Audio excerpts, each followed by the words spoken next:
Hello everyone, heads और tales stocks में एक बार फिर बहुत बहुत स्वागत है। और फ्रेंड्स, बात कर रहे हैं LTTS यानी कि LNT टेक्नोलॉजी सर्विसेज के लिए 18 जुलाई 2023 का लेटेस्ट नोटिफिकेशन है और आज इनके Q1 2024 के नंबर्स डिक्लेयर कर दिए गए हैं और सीधा चलेंगे इनके नंबर्स के ऊपर। और यदि आप नए हैं और चैनल को सब्सक्राइब नहीं किया है तो कृपया चैनल को सब्सक्राइब जरूर करें और बेल आइकन को जरूर हिट करें ताकि वीडियो अपलोड का नोटिफिकेशन आप तक समय से पहुँच सके।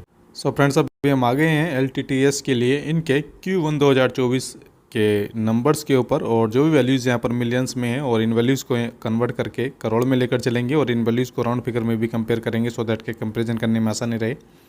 सबसे पहले मैं आपको बता दूं, ये आपके इस क्वार्टर के यानी कि Q1 के नंबर हैं और ये लास्ट क्वार्टर के Q4 के नंबर्स हैं और ये लास्ट ईयर के Q1 के नंबर्स हैं।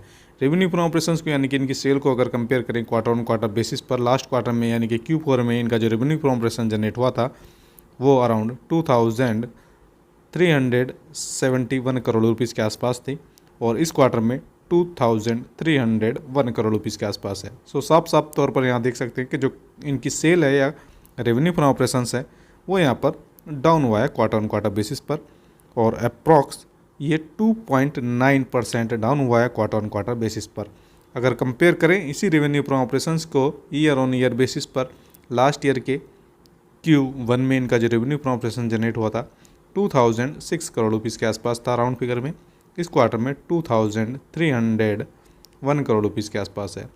Obviously year on year basis पर यहाँ पर बढ़ा है इनका रेवेन्यू फ्रॉम ऑपरेशंस और लगभग ये आपका 14.7% बढ़ा है quarter year on year basis पर।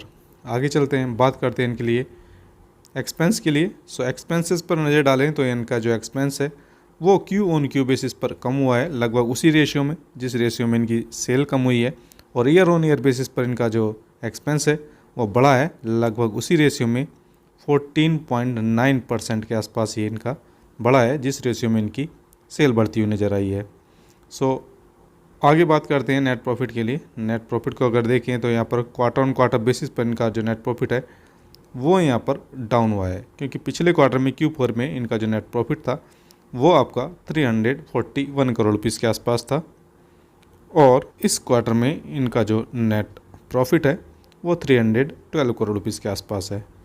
सो इस तरह से क्वार्टर ऑन क्वार्टर बेसिस पर नेट प्रॉफिट यहाँ पर डाउन हुआ है और लगभग 8.5% ये डाउन हुआ है क्वार्टर ऑन क्वार्टर बेसिस पर। और अगर बात करें इसी नेट प्रॉफिट के लिए ईयर ऑन ईयर बेसिस पर, सो लास्ट ईयर के Q1 में इनका नेट प्रॉफिट 276 करोड़ रुपीज़ के आसपास था, इस क्वार्टर में 312 करोड़ रुपीज़ के आसपास है।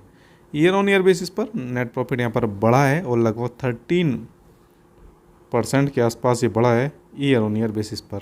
सो यहाँ पर हमने देखा जिस तरह से क्वार्टर ऑन क्वार्टर बेसिस पर इनकी सेल कम हुई है तो एक्सपेंसेस भी कम हुए हैं और इनका नेट प्रॉफिट भी डाउन हुआ है। और अगर बात करें दूसरी तरफ ईयर ऑन ईयर बेसिस पर, सो इनकी सेल बढ़ी है लगभग 14.7%, एक्सपेंस भी बढ़ा है लगभग इसी रेशियो में और इनका जो नेट प्रॉफिट है वो लगभग 13% के आसपास बढ़ता हुआ नजर आया है।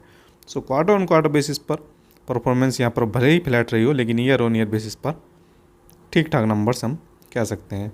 सो इस तरह से अगर बात करें EPS की, अर्निंग पर शेयर यहाँ पर डाउन हुआ है क्वार्टर ऑन क्वार्टर बेसिस पर और ईयर ऑन ईयर बेसिस पर बढ़ा है क्योंकि क्वार्टर ऑन क्वार्टर बेसिस पर नेट प्रॉफिट यहाँ पर डाउन हुआ है और ईयर ऑन ईयर बेसिस पर ये नेट प्रॉफिट इनका बढ़ा है।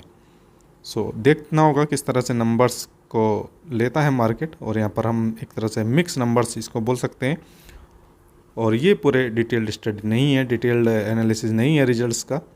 सो आप डिटेल्ड स्टडी जरूर करें और सलाह लें, परामर्श लें अपने एडवाइज़र से। सो फ्रेंड्स, बने रहिए हमारे साथ। बहुत बहुत धन्यवाद।